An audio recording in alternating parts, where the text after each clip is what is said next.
প্রিয় শ্রোতা এবং ছোট ভাই বোনেরা, আসসালামু আলাইকুম। আমি আপনাদের সামনে উপস্থিত হয়েছি আজকে নবম দশম শ্রেণীর উচ্চতর গণিতের দশম অধ্যায়ের দ্বিপদী বিস্তৃতি বিষয়টি নিয়ে। যারা দ্বিপদী বিস্তৃতি একদমই বুঝেন না বা অল্প বুঝেন, তাদের জন্য কিন্তু এই বিষয়টি খুবই কার্যকর। আজকের ভিডিওটি তাদের জন্য কিন্তু খুব উপকারী। তাহলে আপনার ছোট ভাই বোন বা আপনার বন্ধু বান্ধবদের সবাইকে নিয়ে যদি আমরা ভিডিওটি দেখি, তাহলে কিন্তু সবাই উপকৃত হব। আশা করি আমার সাথে থাকবেন। চলুন আমরা শুরু করি। যদি আমরা দ্বিপদী বিস্তৃতি বলতে কি বুঝি, তাহলে আগে আমাদেরকে ভালোভাবে এটা একটু ভেঙে পড়তে হবে। দ্বি মানে দুই, পদী মানে পদ। দ্বিপদী বলতে বুঝি দুইটি পদ। যদি আমরা গণিতের ভাষায় বলি, অর্থাৎ যে বীজগণিতের রাশিটি, যে বীজগাণিতিক রাশিটি শুধুমাত্র দুইটি পদের মাধ্যমে প্রকাশ করা হয়, তাকে দ্বিপদী বলে। বিস্তৃতি বুঝতে হলে আমরা একটু পরে যেতে হবে। আগে আমরা দ্বিপদীতে বুঝে নিই। অর্থাৎ বীজগণিতের যে রাশিটি শুধুমাত্র দুইটি পদের মাধ্যমে প্রকাশ করা হবে, তাকে দ্বিপদী রাশি বলি। তো আমি যদি একটু লিখি a square plus 2ab plus b square, এখানে আমরা দেখতে পাচ্ছি তিনটি পদ, a square plus 2ab plus b square. এখানে কিন্তু তিনটি পদ আমরা দেখতে পাচ্ছি। এই তিনটি পদকে দুইটি পদের মাধ্যমে যদি আমরা প্রকাশ করতে পারি, সেটাই হবে দ্বিপদী। তাহলে আমরা এটাকে আমরা লিখতে পারি a plus b whole square. অর্থাৎ এই তিন পদী রাশিটাকে আমরা শুধুমাত্র দুই পদী রাশি দ্বারা প্রকাশ করছি।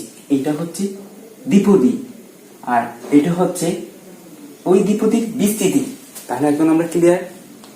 আরেকবার বলতেছি, যে বীজগাণিতিক রাশিটি শুধুমাত্র দুইটি রাশির মাধ্যমে আমরা প্রকাশ করছি, এটা হচ্ছে দ্বিপদী, আর এটা হচ্ছে ওই দ্বিপদীর বিস্তৃতি। তাহলে আমরা বিষয়টি ক্লিয়ার। দ্বিপদী বিস্তৃতি আমরা সবাই বুঝতে পারছি। তাহলে আমরা চলুন একটু বিস্তারিত আলোচনা করি। যদি আমরা বলি বিস্তৃতি a plus b whole square, a plus b whole স্কয়ারের বিস্তৃতি যদি আমরা লিখতে যাই, তাহলে আমরা সহজে লিখতে পারি a square plus 2ab plus b square. আর যদি আমরা বলি a plus b whole cube, যারা জানেন তারা হয়তো আমার আগে বলে দিচ্ছেন। দেখেন a plus b whole cube মানে হচ্ছে a cube plus 3a square b plus 3a b square plus b cube. দেখেন তো হচ্ছে কিনা আমারটা? হ্যাঁ, a plus b whole cube সমান a cube plus 3a square b plus 3ab square plus b cube. একদম ইজি, দুইটি বিস্তৃতি। হ্যাঁ, যদি আমরা এই দুটি বিস্তৃতি অষ্টম শ্রেণীতে এবং সপ্তম শ্রেণীতে খুব ভালোভাবে করে আসছি, আমাদের এটা খুব কাছের দুটা বিস্তৃতি। যদি আমি বলি a plus b whole to the power 4, এরকম তো সূত্র আমরা কোনোদিনই শিখিনি। তাহলে এর বিস্তৃতি করবো কিভাবে? একদম সিম্পল বিষয়। যারা জানেন না, তারা আজকের ভিডিওর মাধ্যমে কিভাবে অনেক ঘাত বিশিষ্ট দ্বিপদী বিস্তৃতি কিভাবে করতে হয়, একদম শর্টকাট, একদম ছোট্ট কৌশলের মাধ্যমে আমরা বোঝানোর চেষ্টা করব।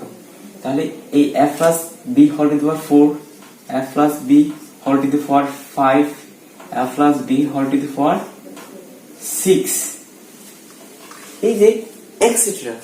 অর্থাৎ এই যে এই রাশির ঘাত হচ্ছে 2, এই রাশির ঘাত হচ্ছে 3, এই রাশির ঘাত হচ্ছে 4, এই রাশির ঘাত হচ্ছে 5, এই রাশির ঘাত হচ্ছে 6।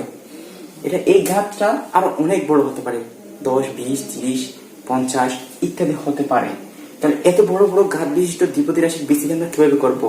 হ্যাঁ, করা যায় বন্ধুরা। একেবারে খুব সহজে এই বিস্তৃতিটা করতে পারি। এই পুরো অধ্যায়টা নিয়ে যদি আলোচনা করলে আমরা শুধুমাত্র তিনটি নিয়ম খুঁজে পাবো। সেই তিনটি নিয়ম আমরা আমাদের সামনে এক এক করে পার্ট বাই পার্ট আমরা আলোচনা করব। তাহলে আমরা সহজেই বুঝতে পারবেন কিভাবে আমরা অনেক ঘাত বিশিষ্ট দ্বিপদী বিস্তৃতি করতে হয়। তাহলে চলুন। হ্যাঁ বন্ধুরা, আমরা যদি প্যাসকেলের ত্রিভুজের সাহায্যে দ্বিপদী বিস্তৃতি করতে যাই, তাহলে প্যাসকেলের ত্রিভুজের গুরুত্বটা আমাদের আগে জানতে হবে। প্যাসকেলের ত্রিভুজ কেন এতটা আমাদের গুরুত্ব দিতে হচ্ছে? যদি আমরা দেখি, এখানে a প্লাস b দ্বিপদী রাশি, এর ঘাত হচ্ছে 0। এই দ্বিপদী রাশির ঘাত 0 হওয়ায় তার বিস্তৃতির পদের সংখ্যা হচ্ছে 1। a প্লাস b এর ঘাত হচ্ছে, এই দ্বিপদীর ঘাত হচ্ছে 1, সেজন্য তার পদের সংখ্যা হচ্ছে 2। এই দ্বিপদী রাশির ঘাত হচ্ছে 2, সেজন্য এর বিস্তৃতি হচ্ছে 3। তাহলে আমরা নিশ্চয়ই এটা বুঝতে পারছি কোন দ্বিপদী রাশির ঘাত যত তার বিস্তৃতির পদের সংখ্যা তার চেয়ে 1 বেশি। তাহলে আমরা এটাও সবাই বলতে পারবো a প্লাস বি হল কিউব। এই দ্বিপদী রাশির বিস্তৃতি কত হবে? হ্যাঁ, নিশ্চয়ই 4।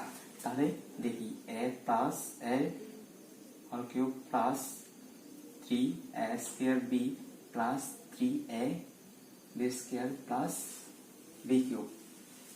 একদম সহজে আমরা এই বিস্তৃতি করে ফেলতে পারছি। তাহলে আমরা যদি বলি a প্লাস বি হল টু দি পাওয়ার 4, এটা এত সহজে পারা যাবে না। পারবেন, একটু ওয়েট করেন। যদি আমরা এই বিস্তৃতি কিভাবে বের হচ্ছে সেটা না জানি তাহলে এটা কখনো আমরা পারবো না। তাহলে এই জিনিসটা কিভাবে আমরা বের করছি সেটা বুঝেই আমি এটা করব।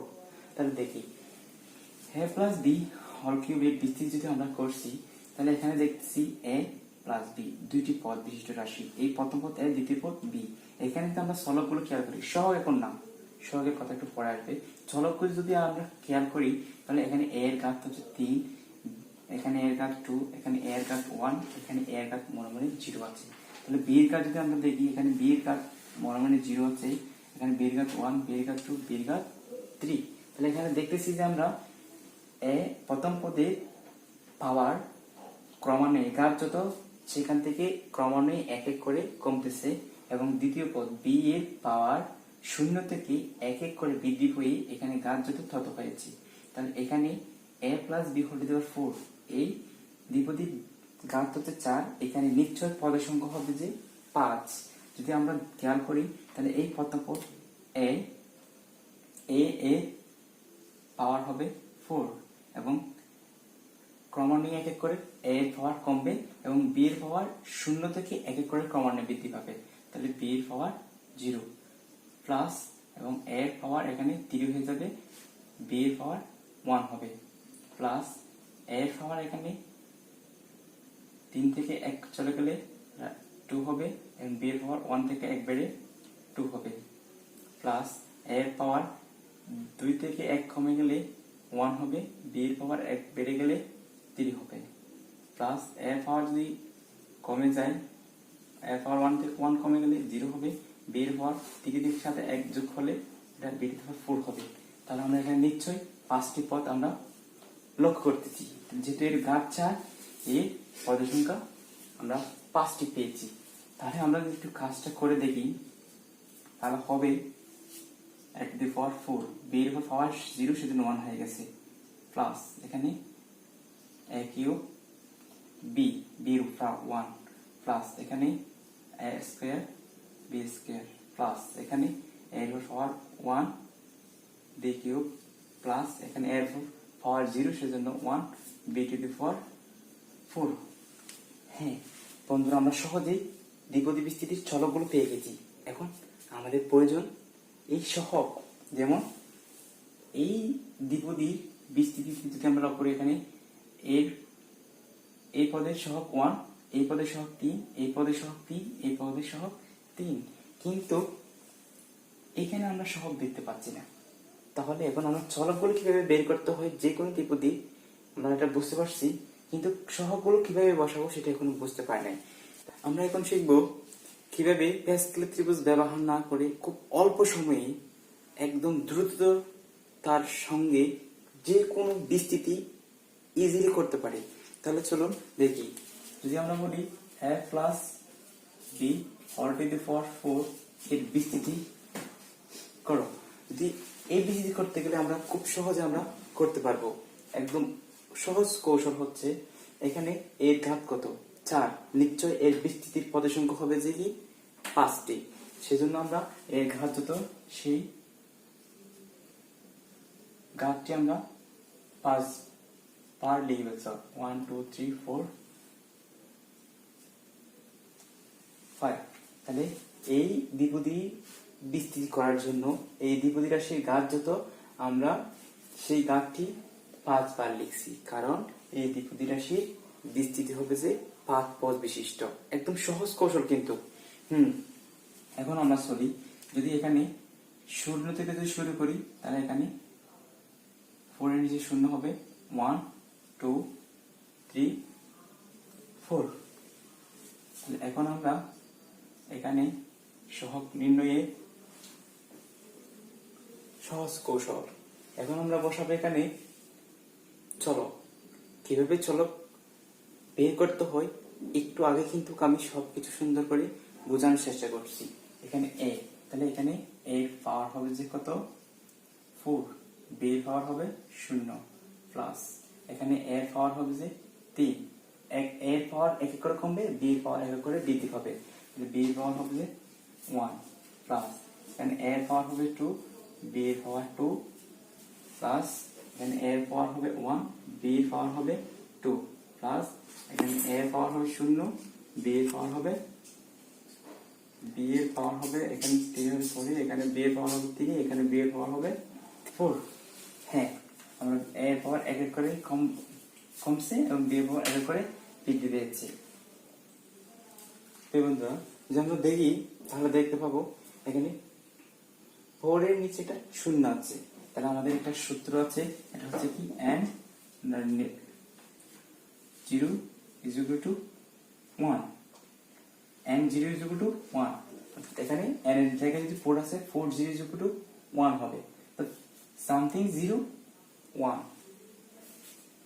এখানে 4 আছে তার নিচে 0 আছে তার মানে এটা 1 হবে, তাহলে a to the power 4 b to the power 0 অর্থাৎ 1, তাহলে a to the power 4 হবে এটা, তাহলে এখানে 4 1 অর্থাৎ n 1 is equal to কত হয় 1 হয়, সামথিং 1 সমান 1 হবে, সামথিং 1 সমান 1 হবে। মাস্টার হবে মাস্টার রাখুন। যদি আমরা এটা খেয়াল করি এখানে দেখতে পাবো 4 1, সূত্রটি হলো n 1 is equal to n, something 1 is equal to something, something 1 is equal to something, এখানে 4 1 is equal to কত হবে 4 a কিউব b1 তো b, আর এটা যদি খেয়াল করি এখানে দেখতে পাবো উপরে 4 নিচে 2, এখানে নিচে যত আছে উপরে তার গুণনীয়ক হবে 2 ততটি, নিচে যত থাকবে উপরে ততটি গুণনীয়ক হবে, যেমন এখানে 4 আছে 4 এর পরে 4 এর নিচে হবে 3, এখানে 2 এর নিচে হবে 1,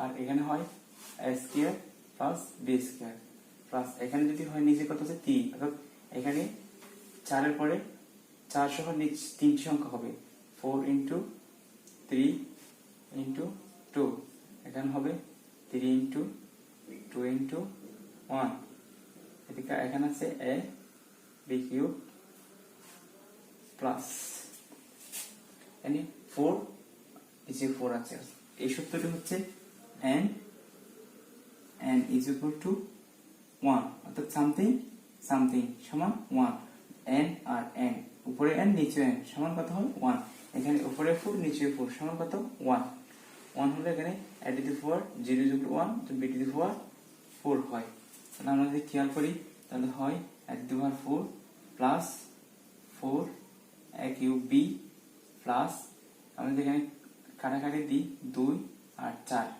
কাটলে 2 হয়, তো 3 দুগুণে 6 a square b square plus 3 কাটা যায় আর 2 কাটা যায় সমান এখানে কত হয় 4 হয়, a b cube plus b to the power 4, তাহলে a plus b whole to the power 4 এর বিস্তৃতি আমরা সহজে একদম সহজ কৌশলে আমরা নির্ণয় করতে পারছি, এটা হচ্ছে a টু দি পাওয়ার 4 এর বিস্তৃতি। যদি আমরা যদি আমরা এই দ্বিপদী রাশির বিস্তৃতি করি তাহলে এখানে দেখতে পাবো a plus b whole to the power 5, অর্থাৎ এই দ্বিপদীর ঘাত হচ্ছে 5, তার মানে এর বিস্তৃতির পদের সংখ্যা হবে 6, সেজন্য আমরা এখানে ঘাত যত সেই ঘাত আমরা 6 বার লিখে ফেলবো।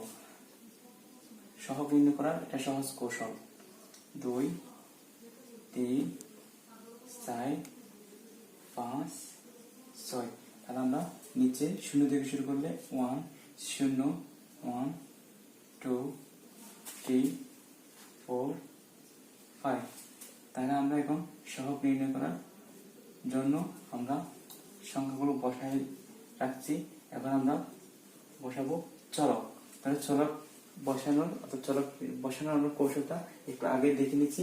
এখন আমরা চলকগুলো একটু বসাতে দিই। তাহলে a টু দি পাওয়ার 5 অর্থাৎ a এর পাওয়ার এক এক করে কমবে এবং b এর পাওয়ার এক এক করে বৃদ্ধি পাবে। b টু দি পাওয়ার 0 অর্থাৎ পাওয়ার 0 থেকে এক করে বৃদ্ধি পাবে এবং a টু দি পাওয়ার 5 থেকে পাওয়ার এক এক করে কমবে। তাহলে a two the power 4 two the power 1 plus এখানে a পাওয়ার 1 কমলে হয় কিউব এবং b2 প্লাস এখানে হবে a square b cube plus 1 b to the power 4 plus a power 0 b to the power 5। তাহলে এখন আমরা যদি কাজ করি, আগে বলে রাখছি সামথিং 0 ইজ ইকুয়াল টু 1 দিতে হয় না, a টু দি পাওয়ার 5 বৃদ্ধি পাওয়ার 0 is equal to 1 plus something 1 is equal to something, something 1 is equal to something. হ্যাঁ, অর্থাৎ n 1 is equal to n, এখানে n এর জায়গায় 5 আছে, তাহলে এখানে n is equal n1 is equal to n, তাহলে 5 1 is equal to 5 a two the power 4 b1 তাহলে b প্লাস, তাহলে এখানে নিচে 2, তাহলে নিচে যত থাকবে উপরে ততটি সংখ্যা হবে। এখানে 2 হলে উপরে 5 এর পরের আগের সংখ্যাটি হচ্ছে 4 এবং 2 এর পরের সংখ্যাটি হচ্ছে 2 এর আগের সংখ্যাটি হচ্ছে 1, তাহলে a cube b square plus এখানে নিচে 3 ইনটু 2 ইনটু 1, এখানে 5 ইনটু 4 ইনটু 3, তাহলে a square b cube plus উপরে আছে 5 নিচে আছে 4 into 3 into 2 into 1 5 into 4 into 3 into 2 into 1 a b to the power 4 plus আমি এটা লিখতেছি 5 is equal to 1, অর্থাৎ n is equal to 1, something is equal to 1, অর্থাৎ উপরে যে সংখ্যা নিচে সেই সংখ্যা হলে তার মান 1 হয়। 1 হলে a to the power 0 is equal to 1, তাহলে 1 তো 5 b to the power এখানে 5 হয়। তাহলে আমরা যদি একটু আরেকটু ভালোভাবে দেখি তাহলে দেখতে পাবো a to the power 5 plus 5 a to the power 4b plus এখানে 2 আর 4 কাটলে হয় 2, 5 গুণে 10 10 a cube b square plus এখানে 2 দ্বারা যদি 4 কে কাটি তাহলে হয় 2, 3 আর 3 কাটা গেলে 5 গুণে 10 a square b cube plus 4 কাটা যায়, 3 কাটা যায় এবং 2 কাটা গেলে এখানে হয় 5 কে 5 a b to the power 4 plus এখানে হয় b টু দি পাওয়ার 5। এইভাবে আমরা খুব সহজেই যে কোনো দ্বিপদী রাশি আমরা বিস্তৃতি নির্ণয় করতে পারি। এখন আমরা শিখছি প্যাসকেলের ত্রিভুজ ব্যবহার না করে কিভাবে দ্বিপদী বিস্তৃতি করতে হয়। হয়তো অনেকে জড়তা থেকে যেতে পারে, কিন্তু পরবর্তী ভিডিওতে আমরা আরো বিস্তারিত আলোচনা করব কিভাবে খুব সহজেই আরো সুন্দর করে প্যাসকেলের ত্রিভুজ এবং সূত্র ব্যবহার করে দ্বিপদী বিস্তৃতি নির্ণয় করতে হয়। তা আমরা এর পরবর্তী পর্বে আমরা সুন্দর করে আপনাদের সামনে তুলে ধরবো। আশা করি ভালো থাকবেন, সুস্থ থাকবেন এবং আমাদের সাথে থাকবেন। ধন্যবাদ।